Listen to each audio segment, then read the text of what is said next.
Escuchas un podcast de Dixo. Escuchas Fuera de la Caja con Macario Esquetino. por Dixo, la productora de podcast más importante en habla hispana. Bienvenidos, esto es Fuera de la Caja. Esta es la emisión número 33 de este podcast. Yo soy Macario Esquetino y le agradezco mucho que me esté escuchando en este momento. Como es una emisión nos corresponde hablar de coyuntura y me parece que el asunto más relevante en este momento son los primeros 100 días del gobierno del presidente López Obrador, aun cuando, ya sabe usted, a mí me parece que debemos incluirle 2, tal vez 3 meses más, porque prácticamente toman el poder los nuevos dirigentes en el momento en el que el Congreso se instala en septiembre o tal vez a inicios de octubre, cuando se dan cuenta realmente de lo que ganaron, una mayoría aplastante en los dos congresos, en las dos cámaras, del Congreso, que les permite empezar a tomar decisiones todavía que no tienen peso de ley en términos del Ejecutivo, sino hasta el 1 de diciembre, pero ya mostrando muy claramente en qué dirección se movían. En cualquier caso, de ese 1 de diciembre han pasado ya 100 días y tenemos pues una primera evaluación de lo que ha ocurrido. Indudablemente usted habrá ya considerado este mecanismo que está utilizando el señor López Obrador por encima de la ley para ir construyendo una forma distinta de operar, más allá de que ha disminuido la fuerza del gobierno federal al expulsar a una cantidad muy importante de funcionarios de alto y medio nivel que tenían ya mucha experiencia y los ha sustituido con personas leales. También ha ido golpeando algunas otras instituciones relevantes que no están totalmente en línea con lo que él quiere hacer, pero a mí me parece que adicional a este fenómeno institucional hay que considerar la red que ha estado construyendo, por un lado con estos superdelegados en los estados que sustituyen a todas las delegaciones que previamente existían son los tomadores de decisiones, digamos, a nivel estatal, que para muchos gobernadores pues resultan algo muy difícil de administrar, en tanto que los gobernadores de al menos 21 entidades perdieron la elección por completo el 1 de julio. No ganaron ni diputados locales, ni diputados federales, ni senadores, de manera pues que no tienen poder político al interior del estado, que en teoría están gobernando, y el superdelegado en cada uno de estas 21 entidades pues tiene más poder en los hechos que el gobernador mismo o la gobernadora, en el caso de Sonora, que también está en este conjunto de 21 entidades.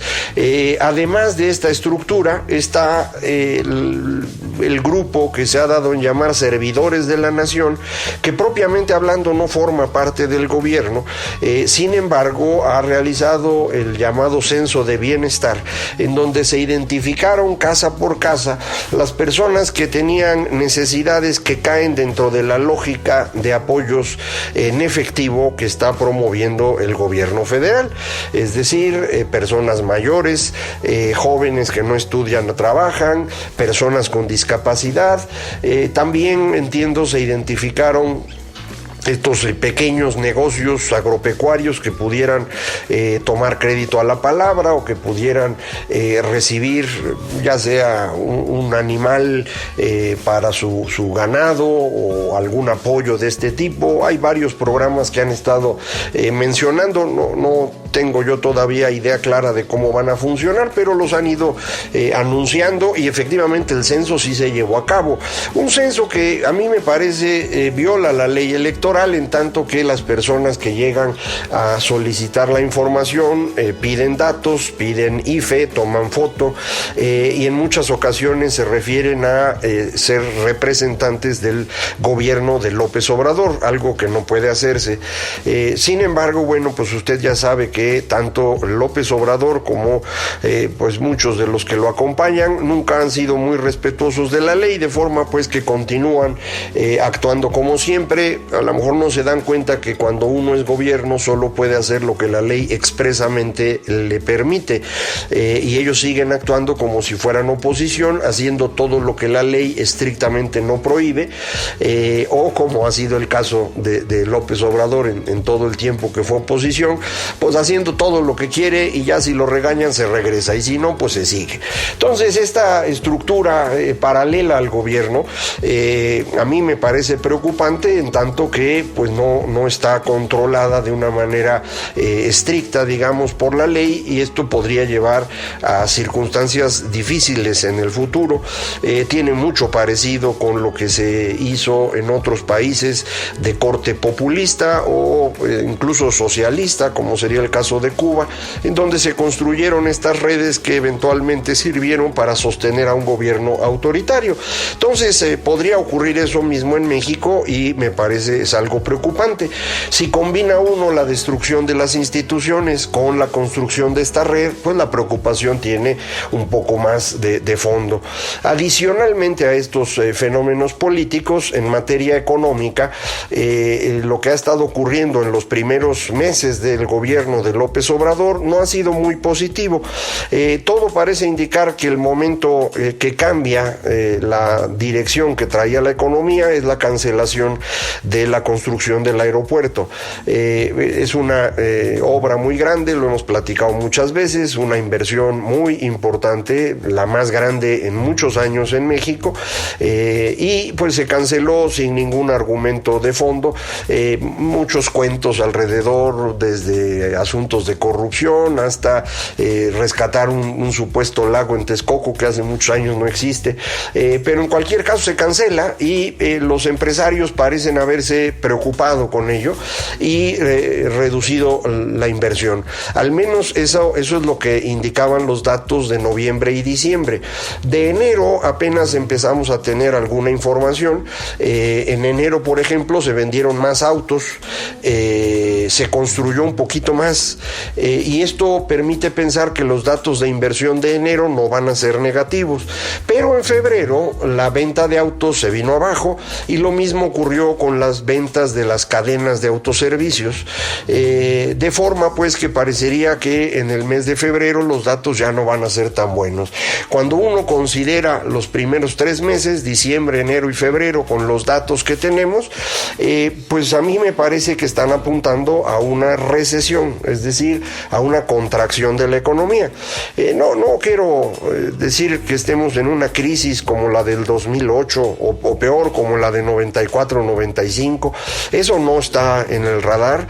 No hay un problema de deuda ni privada ni pública, ni externa ni interna, que pudiera llevarnos a un desajuste, digamos, de las cuentas, que se convirtiera en una gran devaluación o un incremento brutal de la inflación. Eso no hay.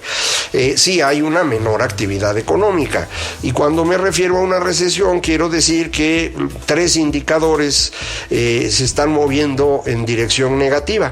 Uno es la actividad industrial, que lleva 3 meses de contracción.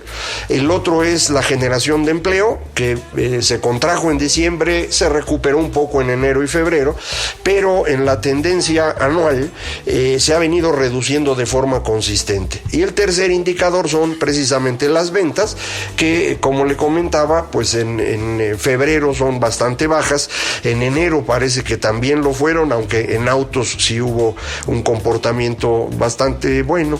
El resultado final, pues, de estos datos que tenemos es apuntar a una contracción ligera de la economía en el primer trimestre. ¿Qué pasaría en lo que ocurra con en los siguientes meses? Depende mucho del comportamiento, en particular de los inversionistas, y por otro lado de los compradores. Hoy en día la confianza del consumidor es altísima, en línea con la popularidad del presidente presidente López Obrador. Sin embargo, esta gran confianza no parece que se esté reflejando en grandes compras. La gente está confiada porque aparentemente espera que el futuro sea mejor, pero eso no significa que el presente ya esté mejor y por lo tanto no están comprando mucho. Eso es lo que nos dicen los resultados de las ventas de las empresas de autoservicio o, como le comentaba, los autos ya en el mes de febrero. Por el lado de los inversionistas, si la cancelación del aeropuerto realmente destruyó la confianza del sector empresarial, vamos a estar en problemas durante todo el año, porque es muy difícil que se recupere confianza. El problema de la decisión de cancelar el aeropuerto es que si una inversión de ese tamaño la pueden tirar a la basura, pues cualquier otra inversión la pueden tirar a la basura, y eso es lo que angustia a un inversionista que no sabe si una vez que arranque su construcción se la van a cumplir o no, le van a permitir que la utilice o no. Piense usted, por ejemplo, en la Ciudad de México, el Gran Premio de Fórmula 1, que había sido muy exitoso, el mejor Gran Premio del mundo durante 3 años consecutivos, y de pronto el gobierno de la ciudad dijo, pero pues ya no lo voy a financiar, así que ya no. Acaba de decir recientemente, pues a lo mejor sí lo voy a financiar, pero en este lapso el lugar preferencial que tenía México para una fecha de la Fórmula 1 ya se perdió. Entonces vamos a tener que competir nuevamente para ver si se consigue atraer nuevamente este evento que genera una gran cantidad de derrama económica de muy diverso tipo. Algo similar está ocurriendo también en la Ciudad de México con la cancelación de grandes obras de desarrollo residencial, grandes edificios. Ignoro si las cancelaciones o posposición de los permisos tengan razón o no, pero es algo que está ocurriendo y esto pues también pone nerviosos a los inversionistas. Entonces la combinación de estas acciones están reflejándose en un crecimiento económico más lento. Esto le va a causar al señor López Obrador una gran revuelta en su contra. No, yo lo dudo mucho. Hay personas que pues esperarían que una crisis económica hiciera cambiar de opinión a los mexicanos y en lugar de tener una popularidad de 70 u 80%, el señor López Obrador se desplomara a los niveles de Peña Nieto. Eso yo creo que no va a pasar. La mitad del país, geográficamente hablando, al sur del paralelo 20, es decir, desde donde termina el Distrito Federal al norte, todo eso hasta Guatemala, toda esa región lleva muchos años sin crecer. De manera que si no crecemos, pues para ellos es lo mismo, no pasa nada. Y ahí López Obrador tiene una popularidad inmensa. Ese grupo no va a cambiar de opinión. Si hubiera una crisis espectacular, a lo mejor eso pasaría, pero le insisto, eso no se percibe en el corto plazo. Al norte del paralelo 20, es decir, en estados como Jalisco, Guanajuato, Querétaro, San Luis, Aguascalientes, todo para allá arriba, el efecto de una contracción económica es mucho más importante. Así sea una contracción de 1% o 2%, en esa región el golpe se va a notar mucho más, porque quien está aportando el crecimiento económico a México es esa zona. De forma que cuando uno dice México crece 2 o 2,5%, en realidad lo que queremos decir es que el norte de México crece al 5% y el sur crece al 0%. Si tenemos una contracción, el sur va a seguir creciendo 0%, y entonces toda la contracción ocurre en el norte, y ahí es donde, insisto, la gente sí va a resentir, y probablemente ahí la popularidad del presidente sí sufra una merma.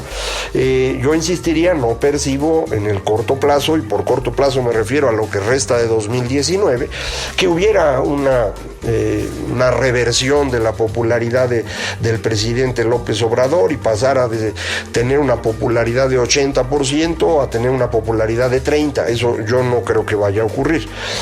Puede empezar a reducirse el número, pues 80 es altísimo, pero no más que eso.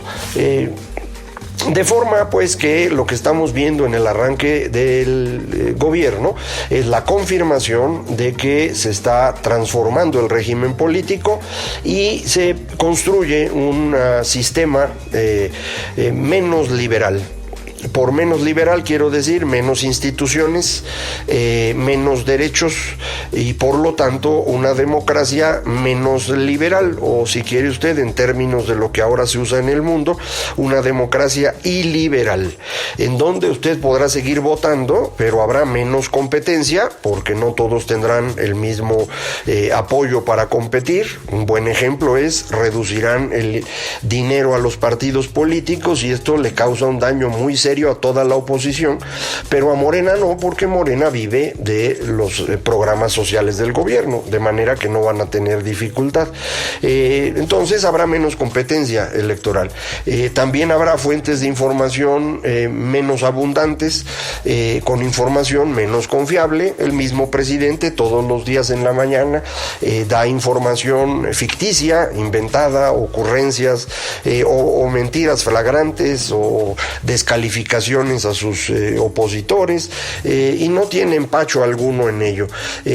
Va construyendo esto que en Estados Unidos le llaman fake news y tanto critican al señor Trump en ese país. Bueno, pues el mismo fenómeno tenemos aquí con López Obrador, de forma pues que la democracia se nos va desapareciendo. Esto es algo evidente en el caso de México, pero también lo es en muchas partes del mundo. Lo hemos estado platicando en particular en los programas o emisiones pares, para que si no las ha escuchado se dé una vueltecita por allá, porque ahí es donde hemos comentado todo este fenómeno global en donde la democracia se va diluyendo, en particular en sus características liberales, y se va convirtiendo en un sistema simplemente plebiscitario, en donde lo que se hace es decirle que sí o no a lo que el gobierno pregunta, y el gobierno tiene pues una gran facilidad para ir orientando las respuestas. Lo que usted vio aquí en México, por ejemplo, con la dichosa consulta esa del aeropuerto, que fue absolutamente antidemocrática en términos de democracia liberal,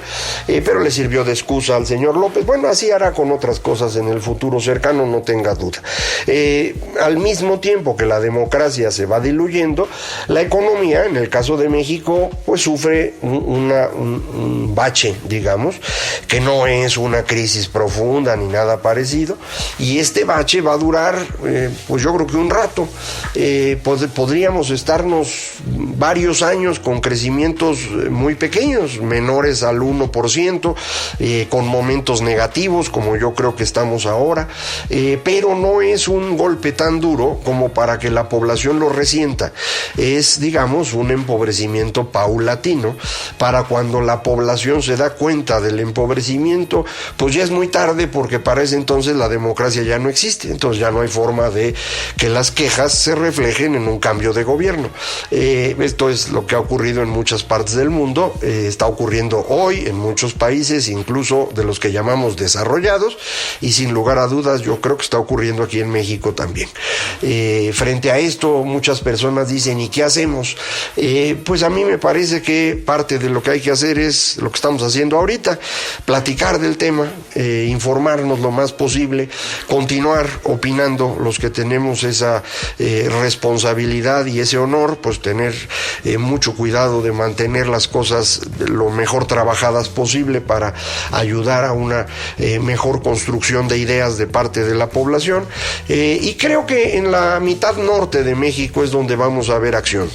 La mitad sur, yo le insistiría, y por mitad sur incluyo Estado de México, Ciudad de México, el Estado de Hidalgo, todo Veracruz, Michoacán, y de ahí todo hacia el sur, con obviamente la exclusión de Yucatán y las partes nortes de Campeche y Quintana Roo, que estrictamente hablando son el norte de México, aunque uno se los imagine al sur. Si usted ve el mapa, todo eso está al norte de la Ciudad de México, y ahí es donde estoy haciendo el corte, porque creo que ahí es donde se dividen las formas de pensar de nuestro país. En la parte sur, le insistiría, el apoyo que tiene el señor López Obrador es muy grande, el impacto económico es pequeño, de manera que pues yo creo que ahí las cosas van a seguir como hasta hoy. muchas personas ahí estaban esperando el regreso del PRI, de un sistema corporativo, pues ya lo tienen, todos están contentos. En la mitad norte es donde esto es un problema, creo yo, porque el norte es una economía integrada al resto del mundo que ha estado creciendo a ritmos muy acelerados, con sistemas educativos que funcionan mejor que los que están en el sur, y ahí sí se va a resentir si la economía se atora, y también se va a resentir la falta de democracia. Entonces a lo mejor ahí es donde vamos a ver algo de acción. Si usted vive por allá, pues váyase preparando, porque a lo mejor se va a necesitar que, además de platicar, pues haya acción política, participación pública, apoyo al gobernador, a los diputados, a los senadores, construcción de opciones. A lo mejor allá va a haber algo más, pero en la parte sur yo le diría, esto pues va a estar suavecito, tranquilo, y el apoyo para López Obrador se va a mantener por un buen rato. De cualquier manera, aquí vamos a seguir platicando mientras se pueda. Yo le agradezco mucho que nos acompañe aquí en Fuera de la Caja. Hoy ya terminamos la emisión, y le recuerdo, para comunicarse conmigo, Macario MX en Twitter, @Macario MX, correo electrónico macario@macario.mx, y la página www.macario.mx. Muchísimas gracias. Esto fue Fuera de la Caja. Dixo presentó Fuera de la Caja con Macario Esquetino.